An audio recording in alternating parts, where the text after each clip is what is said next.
Okay, this is a microphone. 1, 2, 3, 4, 5, 6, 7, 8, 9, 10. 1, 2, 3, 4, 5. Good quality. 1, 2, 3, 4, 5, 6, 7, 8, 9, 10. 1, 2, 3. That's good.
Is that not very loud? Is that loud enough?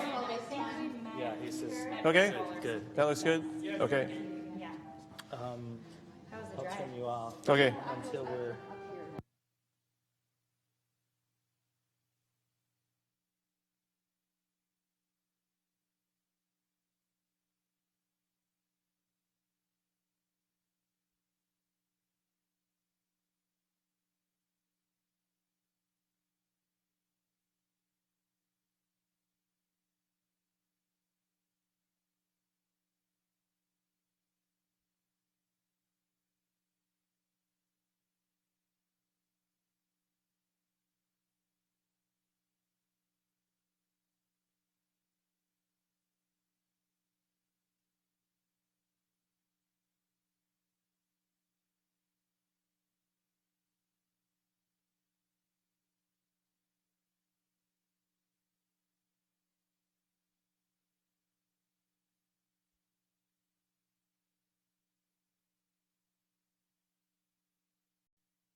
say a few words. Hi, how are you today? Just speak at a normal tone of voice. Yes. That good? Okay, thanks. Okay, I'm gonna turn.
so you know that you can.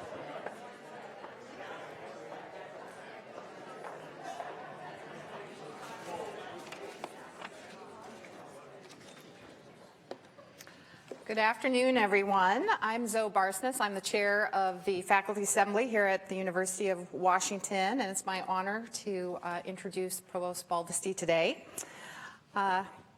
Recently, someone came and interviewed me for the UW Today, and one of the little quotes that came out of that was, I apparently said, if you want something done, do it yourself, but if you want something done right, do it together. And I know that that's a philosophy which Jerry Baldasty and I share. Just as we collaborate to fulfill the university's mission of teaching, research, and service, we work together to govern. Shared governance means that the faculty and administration partner in stewarding the institution. While we each have domains of primary responsibility, our success in generating new knowledge, educating students, and engaging with the community partners is determined by the degree to which we, the faculty and administration, effectively collaborate together. We succeed as an organization only to the degree that we support each other's efforts and creatively and constructively invest in the countless collaborations, small and large, that characterize the day-to-day operations of this amazing institution. The work isn't always glamorous. Some addresses things like deferred maintenance, HR payroll and finance transformation, challenges associated with our physical plant, and the bête noire of faculty classroom scheduling. Okay. Other times it's daunting. This year, faculty leadership has been working in partnership with the Provost and the deans and chancellors to improve the faculty salary policy, enhance tri-campus relations, tackle complex issues of diversity and inclusion, such as the composition of the faculty, faculty career progression, the role and employment conditions for lecturers. Most recently, we've sought to encourage and support more robust engagement between faculty and administration at the school, campus, and college level to evaluate longer-term strategies and the implications of these for human capital and program investment. In short, it's an intimidating portfolio of work, best and most effectively tackled together. This year, it's been my pleasure and privilege to work with Jerry. As his partner in shared governance, I can attest, as so many of you can, students, faculty, staff, alumni, community partners, that he is sincerely and deeply committed to collaboration and broad engagement. He lives and breathes shared governance, not just with faculty, but with students too. He also has many personal qualities that make him a great collaborator, and which I deeply appreciate. He's an excellent listener. He's authentic, caring, and committed to his colleagues. And he's a strategic thinker, but most important, he's a doer. He's insightful not just about what needs to get done, but is willing to prioritize, which is a very challenging task to do. People don't like hearing no. And then is thoughtful and focused about how to realize those goals and objectives. He has a good sense of humor, which when you spend a lot of time in meetings together is not something to be discounted. Most important, he's about us. What motivates and energizes him is a strong desire to leave our institution a better place for students, faculty, and staff. That institutional focus shouldn't be surprising, because close to his heart is the student experience and the conviction that the University of Washington is a great place to be a student. Jerry is a big reason why that is true. His Husky experience began the moment he arrived on campus as a 17-year-old freshman from Spokane, the child of working-class parents, the grandchild of Irish immigrants, and a first-generation college student. He often notes that his experience at UW opened avenues of exploration for him that he never considered. Such, he went on to a career in academics. He cares about student experience because it is so important to his own Husky experience. Likewise, he cares about the faculty experience because it was critical to his own formation and success as a scholar. Jerry's Husky experience has lasted his entire life and vividly illustrates our long-standing commitment as an institution to access and excellence. His collaborative leadership demonstrates his deep commitment to strengthening the institution to ensure it will continue to provide exciting opportunities for students, faculty, and staff to discover their own passions, pursue their own dreams, and positively impact their own communities, just as it did for him. Please join me in welcoming the Provost, who works so tirelessly for us in this institution.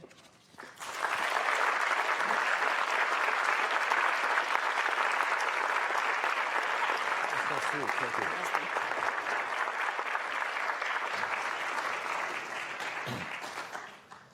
Thank you, Zoe, for that generous introduction.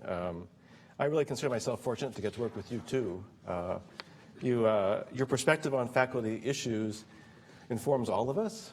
You're a good advocate and help us think about a lot of things that we might not think of on our own, so thank you. And I'm going to talk a bit more about some of our escapades as I go on. I want to thank all of you for being here today. As we gather in this place, we note that our entire Seattle campus is situated on native land. So please join me in acknowledging the Coast Salish peoples of this land, the land which touches the shared waters of all tribes in bands within the Suquamish, Tulalip, and Muckleshoot nations. In moments like these, I find myself reflecting a bit on my own history at the University of Washington. When I was an undergraduate here, I was particularly fortunate to have some remarkable mentors. One in particular stands out. Meeting Bill Ames changed my life. He introduced me to the excitement of research, urged me to go to graduate school, was my dissertation advisor, and later my faculty colleague. Bill died nearly 30 years ago, but his wife Jan remains, for Randy and me, one of our closest friends. And so across nearly 50 years, she's been a steady friend and confidant. So it's very meaningful for me today that she's here. So thank you, Jan.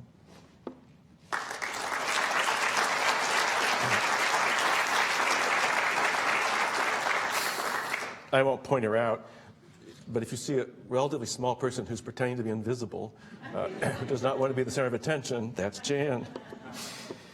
We know today that mentorship is such a major key in student success and engagement and success.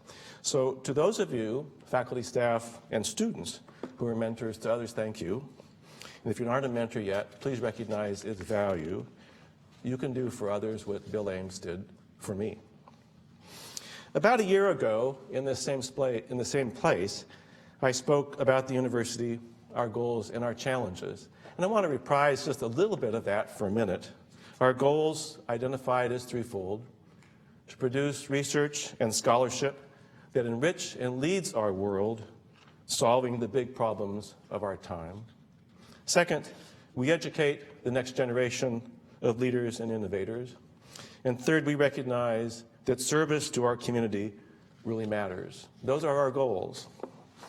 We have challenges too, and I talked about those a year ago, and I want to just refresh your memory on those.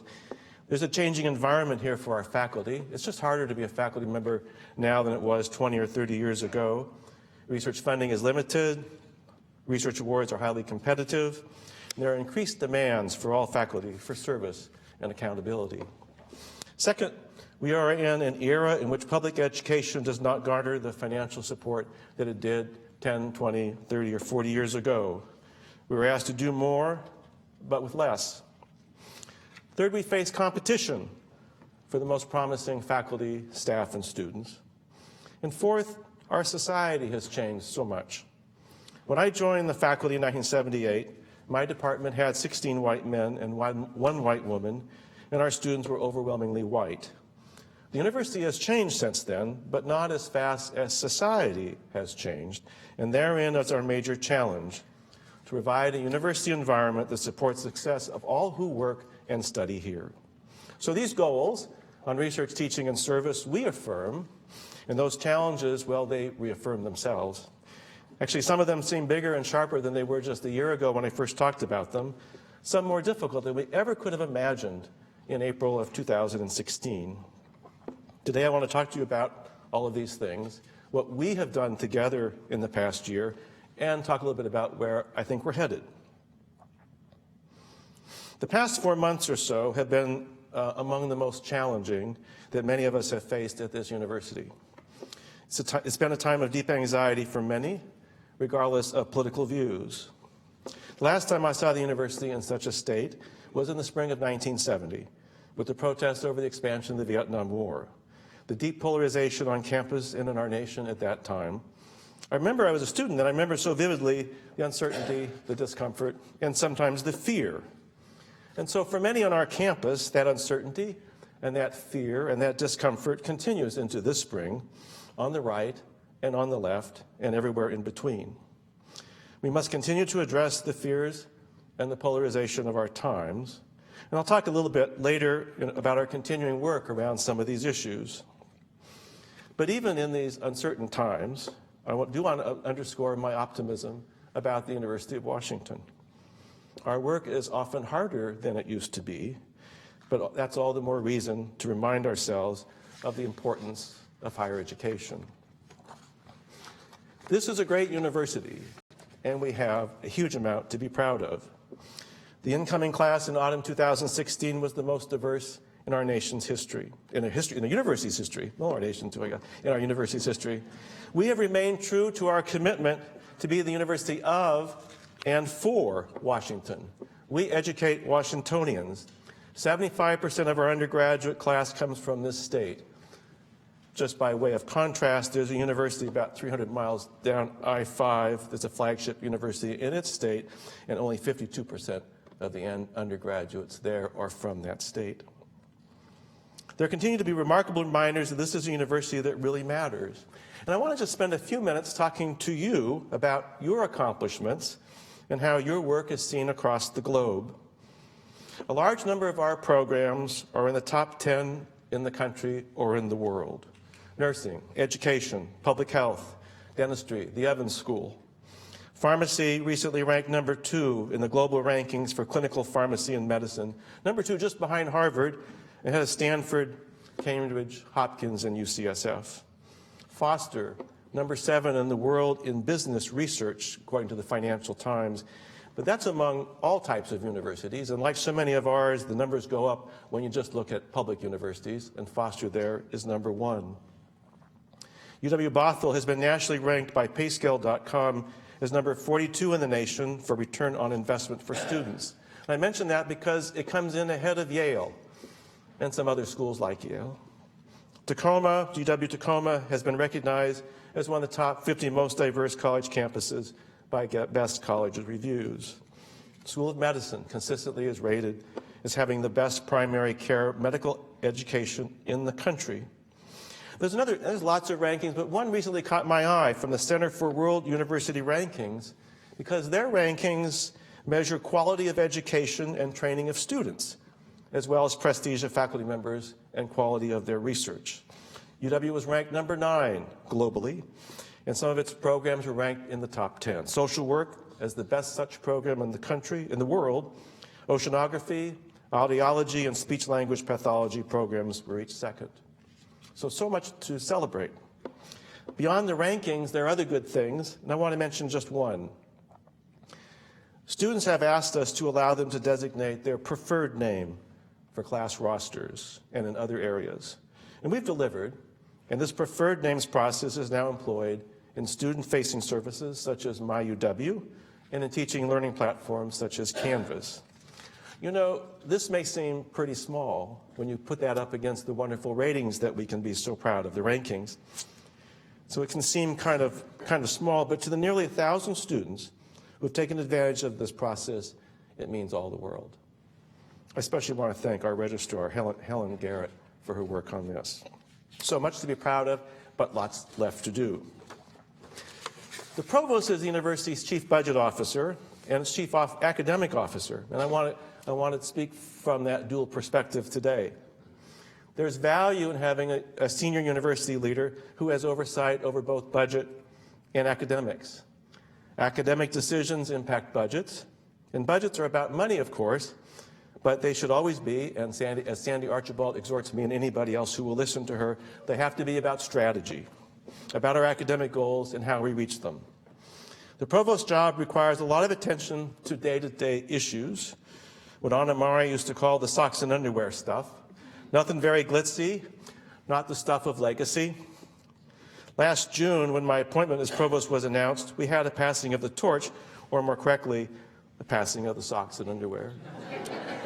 Just one exhibit.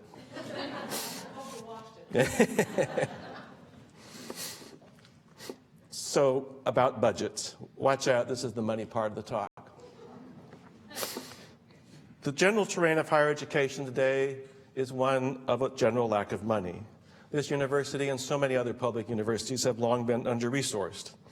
A year ago, I mentioned our need to address long-ignored infrastructure systems, such as our HR payroll system and our financial systems. I'm happy to say there's some good news there. Our 35-year-old payroll system will be replaced soon by Workday. And the good news is that we're on schedule for late June.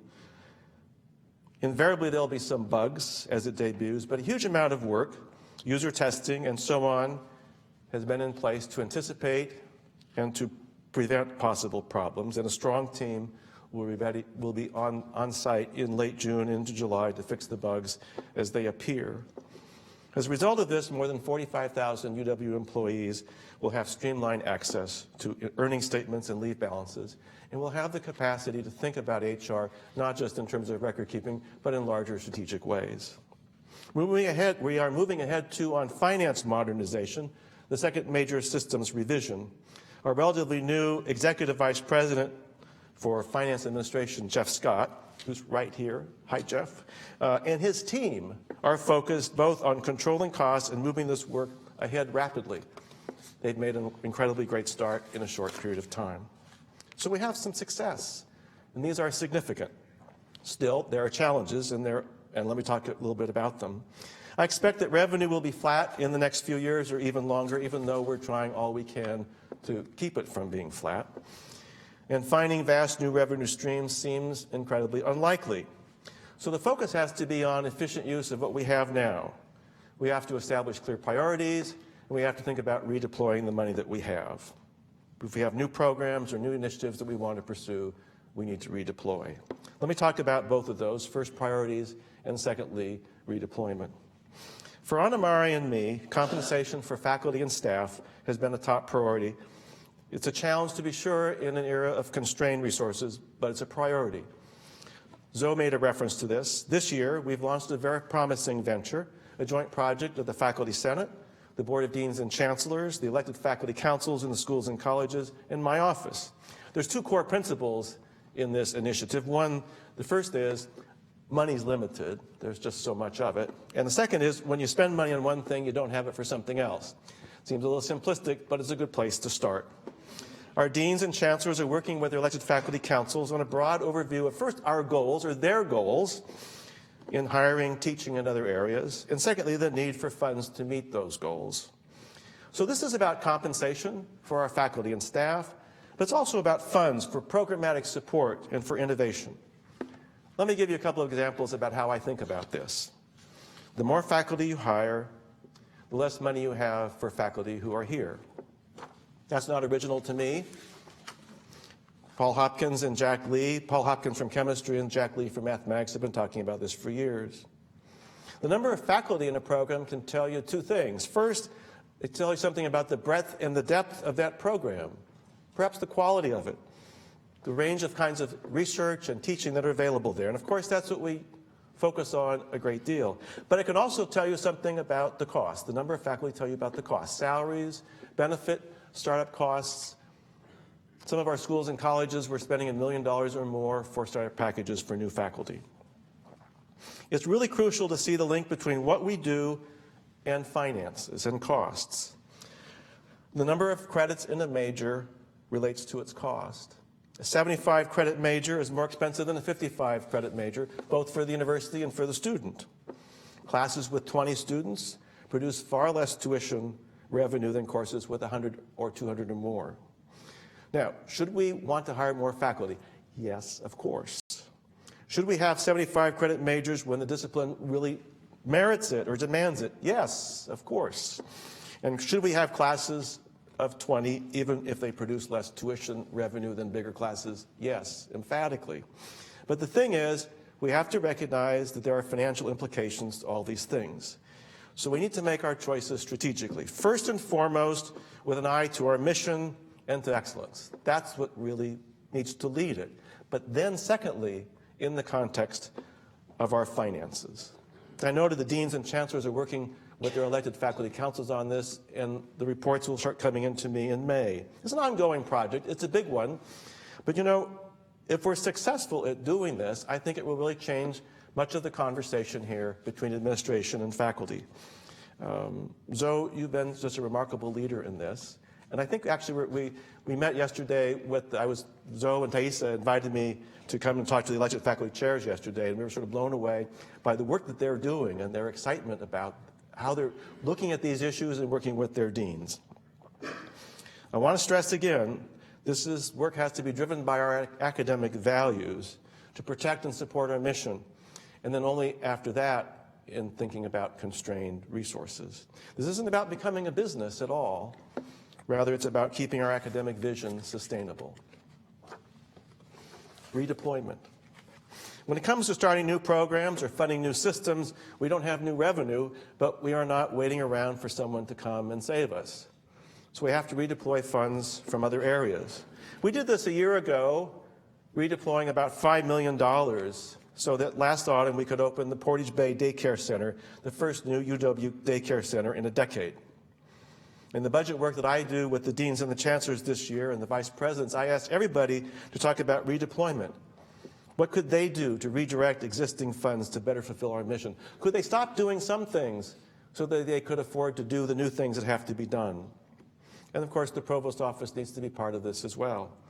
I'm taking a 2% cut of my own core budget this year, and these recurring funds will be redeployed to enhance services for our international students and to support the UW Veterans Center. I'm also reviewing all reserves within the Provost organization, and we'll be repurposing at least $2 million to support our Office for the Safety of Minors and to launch work in shared services that brings efficiency, standardization, and security. And I'm not alone in this work. Our Executive Vice President for Finance Administration, Jeff Scott, is taking budget cuts in his units as well, and he'll be redeploying those funds to support finance modernization. This is the new normal. We have to continue to do it this way. We have no option. It's not just about Jeff and me. Others are doing the same too. Libraries, the Evans School, the Foster School, Health Sciences Administration, Student Life, and many others have taken a very proactive approach in this area. So my thanks to the leaders in those units, to Betsy Wilson, Sandy Archibald, Jim Balvo, David Anderson, Denzel Sweet, and many others who are doing similar kinds of work. Okay, the money part's over now. Okay. Academics. Research and teaching are central to our academic mission. So any discussion of academics needs to address the concerns of our faculty, the learning environment of our students, and the work of our staff. Much of the core work of what we do in education and in academics takes place in the classroom, and we focus a lot of energy in the last year on that learning environment. I want to identify 5 areas where we have done some specific work. First, we have continued investment in improvement in instruction. Classroom renovations, both technological and physical. New learning spaces, the renovation of Denny Hall, coming online of Nano ES, and an active learning classroom in Mary Gates Hall, and a second one soon to follow. We've put energy into what we are calling evidence-based teaching project. It provides valuable insight based on research on how to engage all students and how to improve student learning. And our 5th cohort of technology teaching fellows, which helps faculty to use technology in their courses, will launch this summer under the auspices of the Center for Teaching and Learning. So we're doing a lot in terms of investment. Second, we have worked to improve the use of our classrooms via scheduling and access.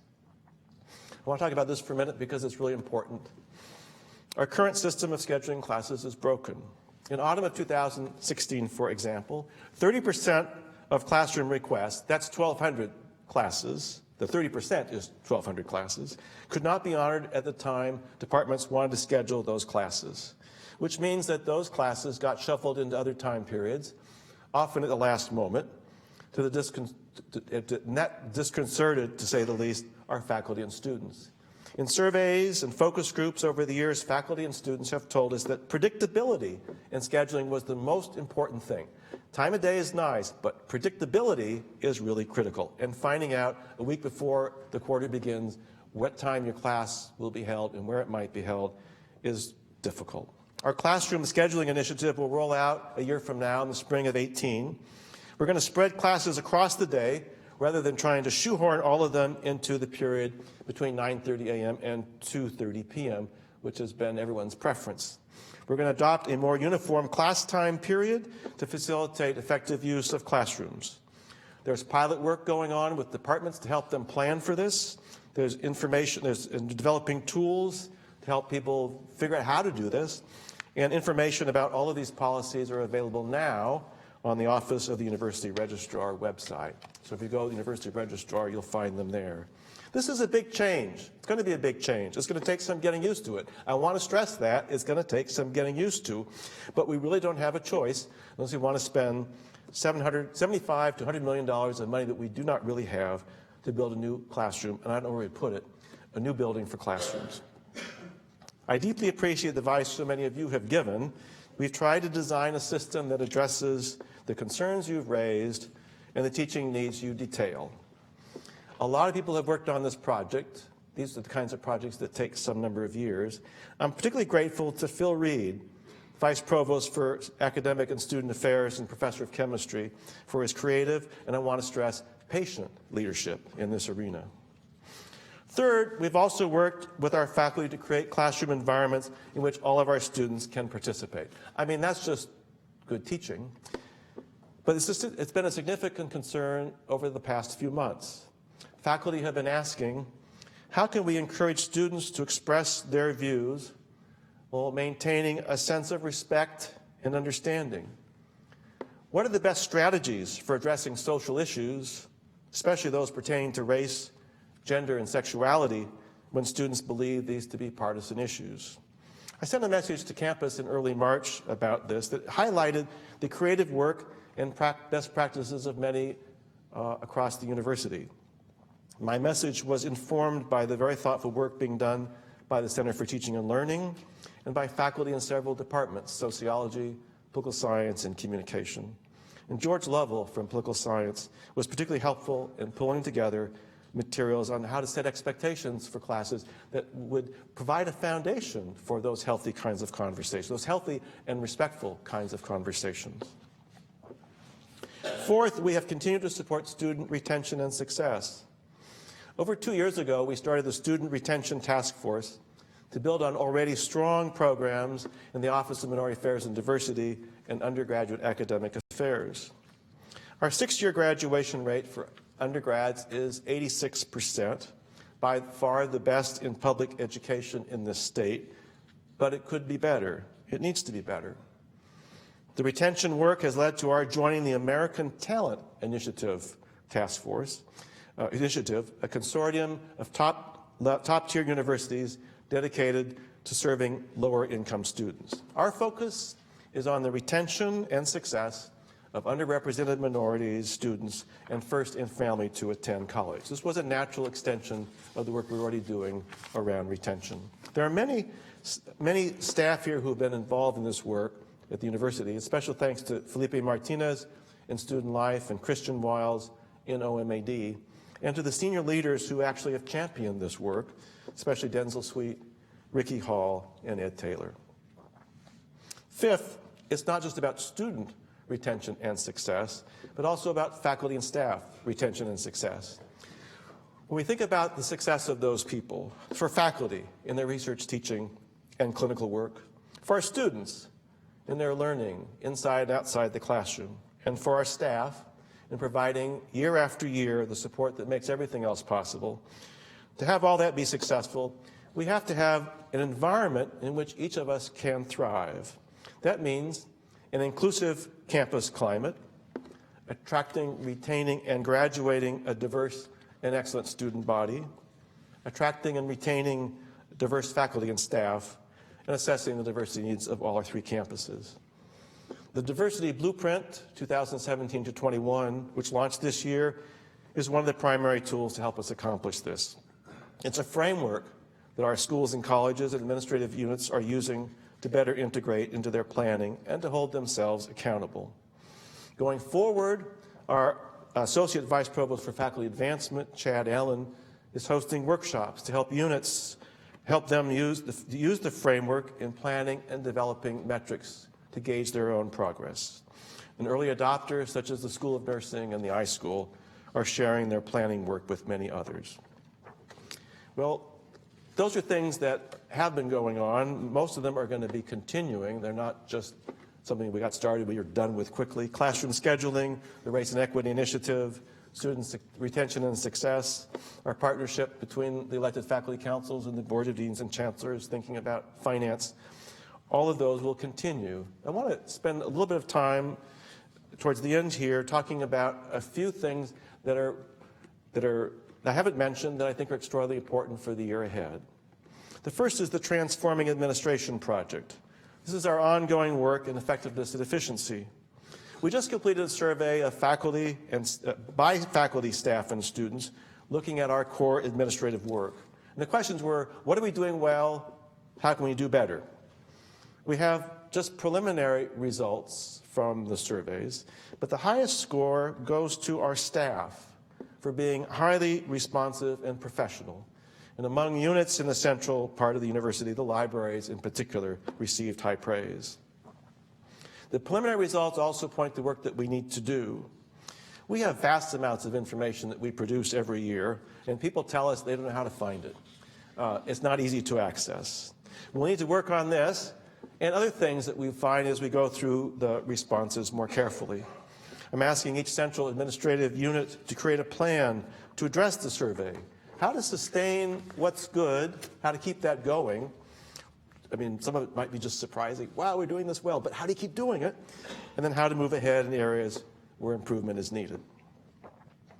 A second goal for this coming year is around accessibility.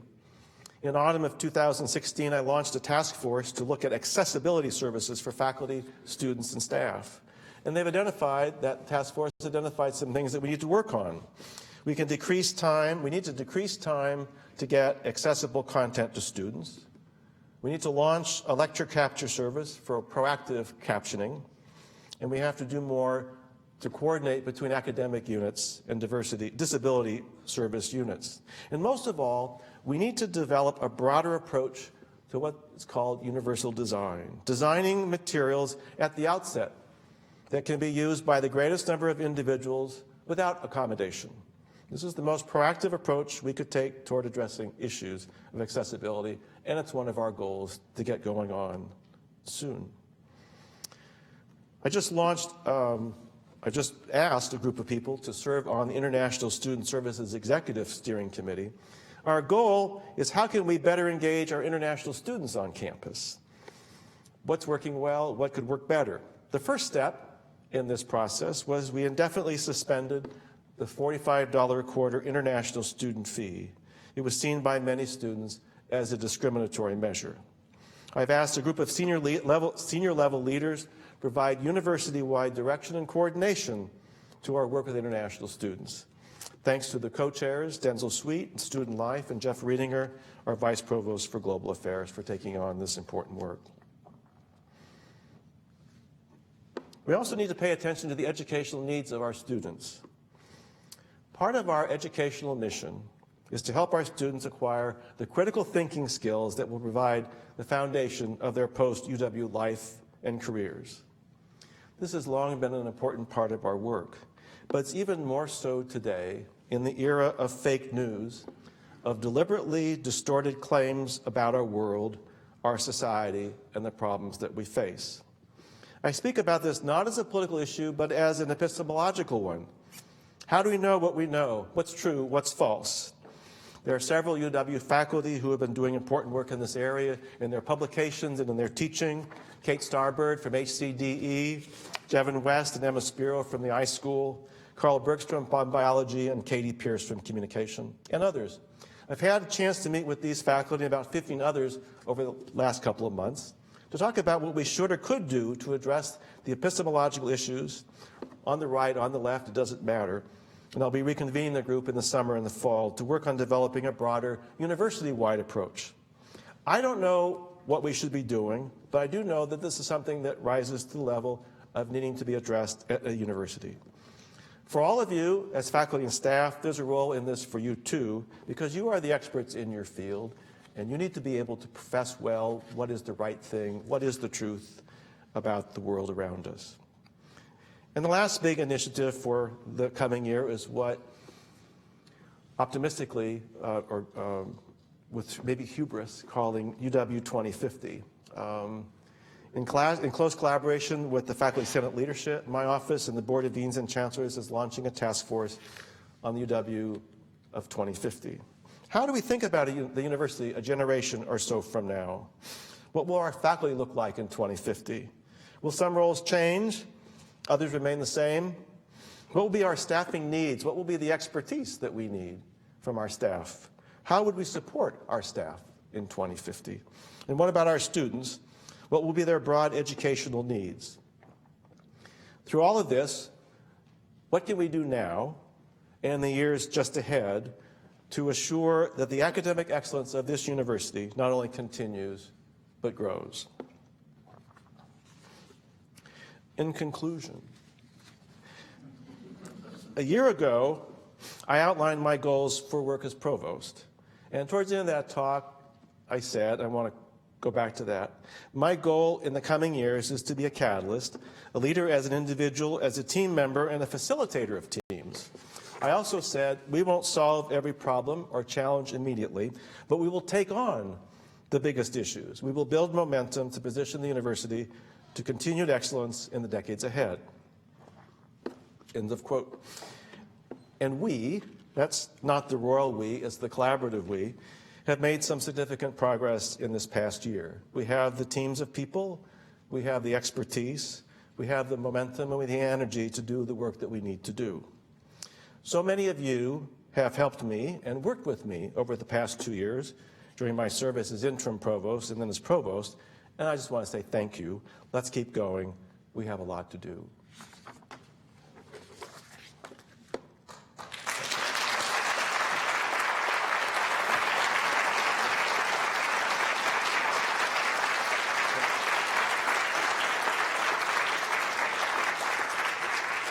And we have time for questions.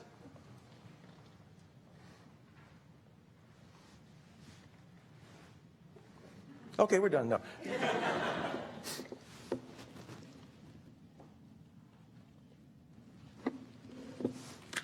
Yes. Tell me your name. Is there a mic or should I just... Yes, there's a mic. It's coming behind you. Hi, tell me your name. My name is Ryan Niemeyer. I'm a postdoc in civil environmental engineering. And I'm actually likewise from Eastern Washington as well. Where? Omak, Great. Washington. Okay. So it's been really great being at UW, but I've noticed some of the faculty, there's not necessarily like service and research in the region. And I know it's not even like on the continental U.S. And I really have a passion for service. So I was just wondering how you could have UW increase the service to the region? Would part of that potentially be looking at potentially hiring faculty who are already rooted in the region? Well, Kind of two questions. they did that with me. So could you run that by me again? Let me think. How did you increase service regionally? Just because we have, like you said, a lot of pressing issues, and faculty do a lot of great research. But how do we kind of focus, kind of solve I don't know your field particularly, but actually we do have some just incredibly. I mean, there are in some fields we're incredibly embedded in the community already. Let me just tell you about one project that's still just kind of very early stages. We call it the Light Rail Project. If you look at just sort of the light rail, the line, I think that the connections between some neighborhoods, so 5 years ago, to get from Beacon Hill to the University of Washington was a challenging thing. You had to take a bus to downtown, unless you had a car, but if you wanted to get here on public transportation, go downtown, transfer, get up here, and it would take you quite a while. But now with light rail, you can be here in a matter of minutes. And what we're discovering is that this can knit us so much more closely to communities throughout the city that traditionally maybe haven't felt very close to the University of Washington. We just did recently sort of an analysis, and I think we have about 45 or so, Ed, you would know, about 45 different university-wide programs along the light rail trail. And we're thinking about how we can enhance that. What more can we do? So I think that we are embedded. Maybe it depends on the field. Most of it we just don't know about. When I first started talking to some of my colleagues about it, I said, do we do anything? And Ed said, Ed Taylor has been working with me a lot, our vice provost for undergraduate academic affairs, said, well, we'll find out, and we found out we have actually richness of things there. So maybe there's more going on. We just don't have a. Joel Berg, our Dean of Dentistry, led a task force 2 years ago to start to begin a catalog of just what we do in the region, and it became overwhelming because there was so much stuff. So it kind of depends on the discipline and areas, but the good news is a lot. The unfortunate thing is it's poorly coordinated, so nobody. It's one of our best kept secrets. So. In some ways, and we need to do more to make it better known. It's so critical, I mean, so critical. One example that just inspired me to think about this issue in the first place, I think it was the summer before last, or was it last summer, the School of Pharmacy had talked to a bunch of students at Cleveland High School about their potential interest kind of in science and maybe in pharmacy, but just, you know, who had some interest in science. And they brought a group of students, I think about 8 or 10, 12? 20. They brought him here on the light rail. They gave him and they gave him a week-long training about science. That was very engaging. But what caught my attention was they brought him here on the light rail. And so you have a sense of what a connection this can be. I'll go on too long about light rails, but I just think it has changed. It has changed our ability to be engaged with some parts of closely engaged with some parts of, I think, of our community that maybe we haven't been as engaged as we should have been. Thank you. Yes. They're going to give you a. Thank you. What's your name? Thank you very much. My name is Alexander Novahotko. I am a senior in bioengineering and biology. Great. So, when I was a freshman at the University of Washington, I knew several people who stayed at the university for 7 years or so, or did like 3 or 4 majors before graduation. And then they graduated and went on to do interdisciplinary careers that fit that fairly lengthy education. These days, between the credit cap and the advisor-mandated graduation plans, that's basically no longer possible. Why has the UW become so much stricter, at least as far as I can see, in enforcing graduation on time? If a student pays tuition and has the means to stay in undergrad for longer, why do we block them from doing that? Since, after all, seniors typically are taking different courses than freshmen. I know this especially impacts transfer students who come in with some credits already, but I also know that it has affected students who are not just transfer students. Okay. Could you please speak to that? Sure, happy to. So we aspire to have students be able to finish here in 4 years. We recognize that not everybody can. Actually, the single biggest cohort is in 4 years and a quarter. But you know, we do pay attention to our 6-year graduation rate. But some students can't finish in 4. Maybe they're double majoring, they don't get the major that they want, and they need to sort of recalibrate and make some other kinds of plans. I worry about, so a couple things. One is, I think that our efforts to move to direct admission to college so that students may have greater knowledge about what their major can be when they first get here will eliminate some of the desire to stay a lot longer, because some of our students have found that they spend 2 years here and they still can't get the major that they want, and then they have to sort of figure out what's next, and that can be challenging. I think we've put in greater emphasis on advising to help students figure out what other kinds of majors there might be for them if they can't get the major that they want. You can become a computer scientist without actually majoring in computer science. Or if you major in history, you don't have to become an historian. There's lots of other things that you can do. You can major in anthropology and become a marketing person for Microsoft. And my staff like to tell me that if you major in communications, you can become a provost. So there's lots of opportunities for you. I think that the biggest issue, the shortest answer to your question is a question of access. We're a state institution, and we want to have as many people. And access is a major issue for us. And the longer the people stay, especially those who are staying 7 years or more, regardless of whether they have money to pay for it or not, are preventing other people from coming here. Your tuition pays a substantial portion of the cost of your education, but not all of it. And so what we have to be mindful is how are we spending precious state dollars, and access and educating a whole bunch of people in this state is our top priority. My advice is, get the degree and then go. I was in the graduate school, so I always encourage people, get your degree and then go do something and then figure out what you want to do as graduate. So don't go right to graduate school. Don't stay here forever. Go work, figure out what your passions are, what kinds of things do you want to know next. So that's why, just you or someone you might know having resources isn't a good enough reason, I think, to stay here, because I think it restricts access for other people. And as a public institution, we have to be mindful of that. Thanks. What else?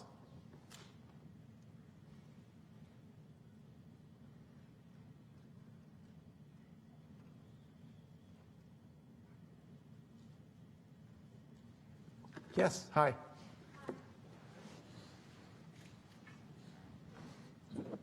Hi, so my name is Clara, and I'm a student here.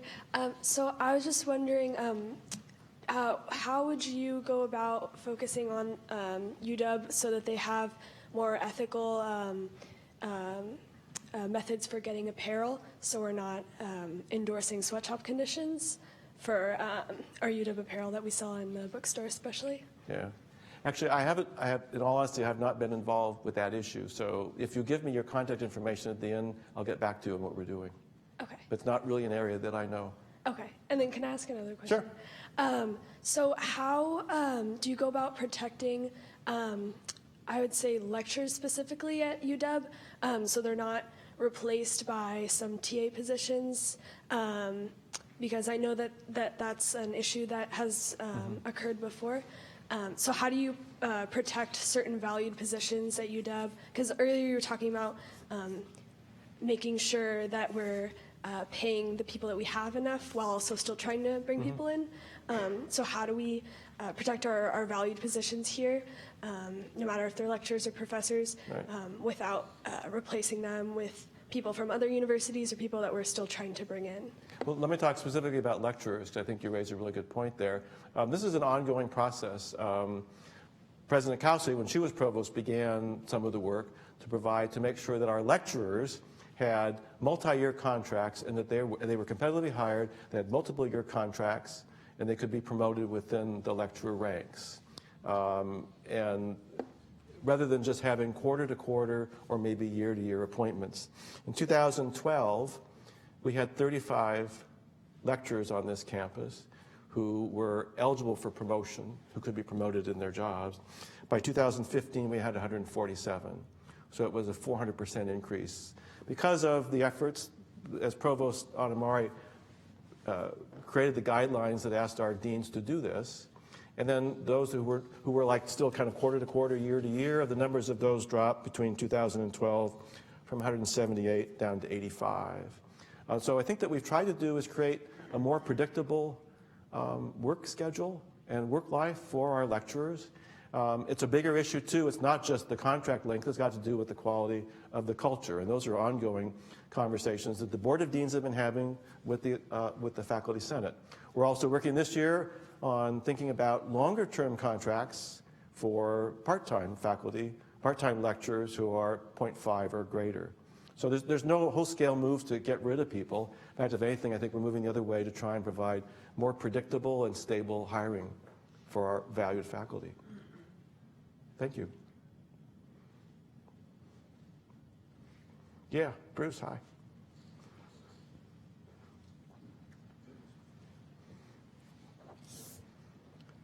Thank you, Jerry. I'm Bruce Ballack, Emeritus Faculty in the Astronomy Department. What I've seen since I've retired is a very large shift in our student population from the humanities and the social sciences into STEM, speaking very broadly.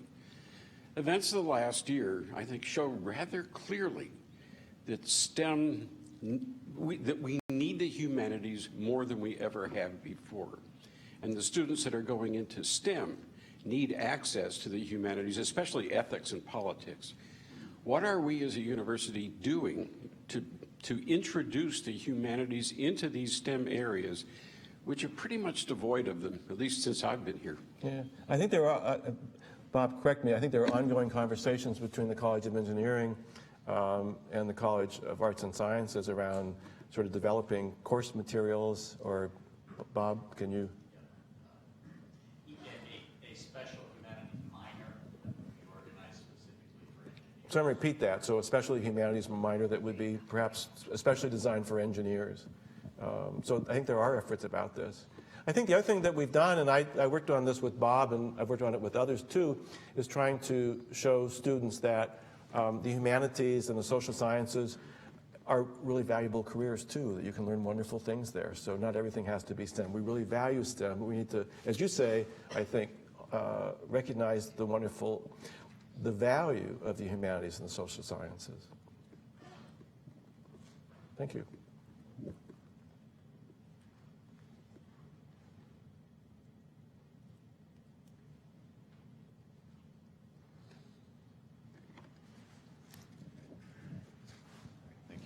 Hi, I'm Tim Stetter with the Continuum College, and I direct the UW and the high school program.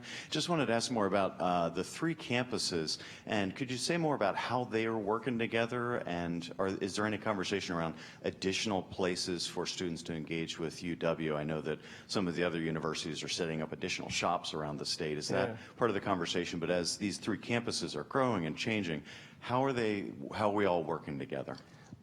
Well, so first is, we don't have formal plans to create new campuses, but we're deeply involved in a lot of other kinds of places, and so many of our programs have satellite operations in office buildings or on the east side, or Bellevue College has asked us to get involved with them on some work there too. So there's a lot of things going on there that aren't about us creating a new campus, but us being out in the community.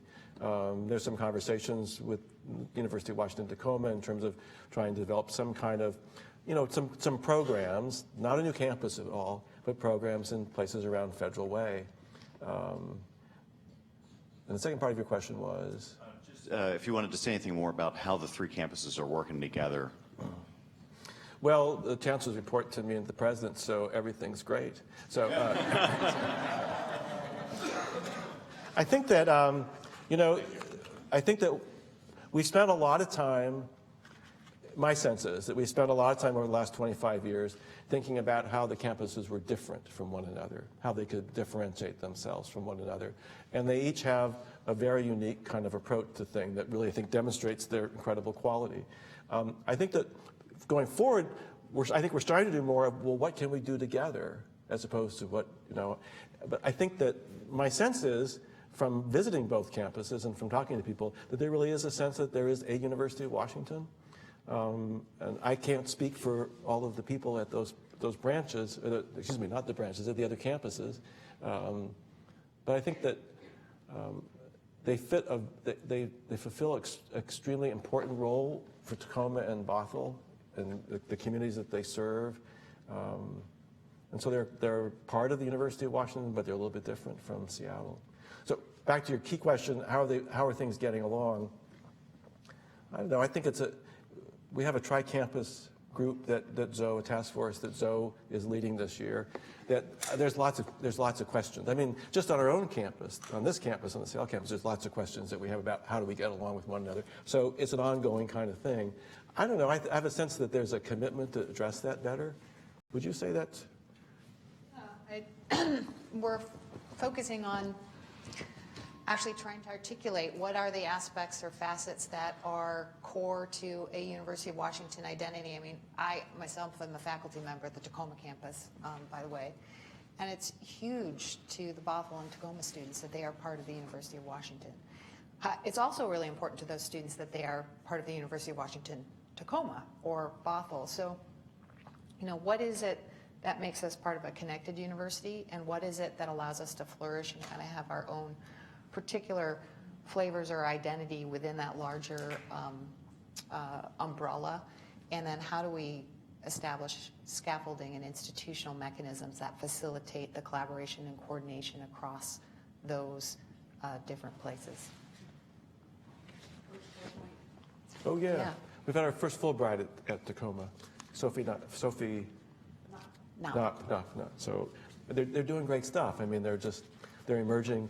The other campuses are emerging as really first-rate schools. No surprise, but when you get sort of some of these external kinds of validations of that, like having a student with a Fulbright, it really says this isn't just a branch. This is a real place, and they're large. That Bothell is larger than any of the 4 years, I believe. No, it's bigger than Evergreen. So excuse me. No, we got time for one more.